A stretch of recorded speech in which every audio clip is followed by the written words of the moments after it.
Mariage.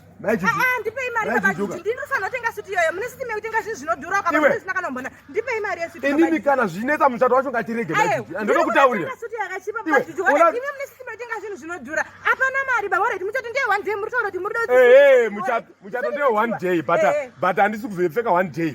Ndozopfeka ipapo ndichida kuchechi ndichida kupi kongo. Aiwa baba Majidi ndipei mari. Ndinofanira kutenga suti yoyo. Ini Majidi wandizo. Ndinofanira kuitenga suti yoyo. Ndinokuudzai. Kana mutati tiwirirane ndipei nditenge suti nini. Ndipei mari yacho. Ora ndipfeke suti zvakafanira chakashasa baba Susan pamutarira. Chakadai chisuti chakadai. Ina ndiba. Yakangori diki chete. Mari ndinoshanda ini. Yakangori diki chete. Mari ndiyangu ndinoshanda mari ini. Ayo mari yenyu ndeyangu Majidi. Ipapo muri kana sotara. Mari yenyu ndeyangu. Saka iwewe uri kurwadzwa papi. Ndipei ndinotenga suti. Ndinotenga inini vakutsvaka suti yakanaka. Gota torega Susan.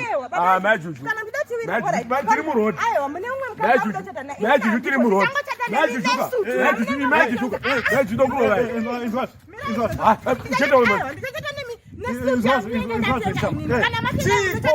Chiko chiri kuneni. Inzai hanzvadzi. Inini ndinotaura kuti ngavandipe mari. Ndienda notenga suti. Vadotenga masuti anodhura. Ofisi anenge asina kana kunaka. Vari baba ndibani. Yakangori diki. Yakangori diki. Ndiri kuti avaka ngava inini vada kutengesa imwe chisutu vakatenga baba Susan vavakata suti vakapfeka chikodhoro so Ndoda suti yakaita ndoda suti yakanaka nometa kutoita mari but yakanaka chete kwete avana kungobva chita mari ndinoshanda Majidi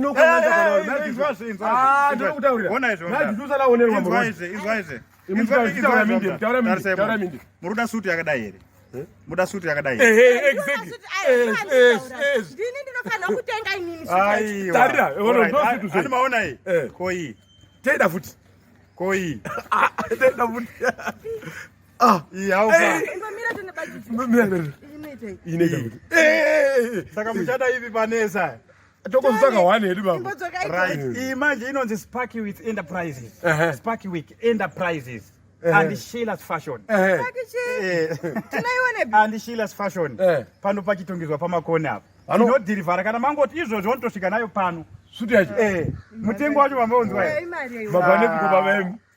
Itofona izvozvo mukatovafonera so. Mabva nepiko. Mukangofona mukangoti maipo tiri kuda masutu. Zvatopera. Kwete zvamunoswera muchinetsana.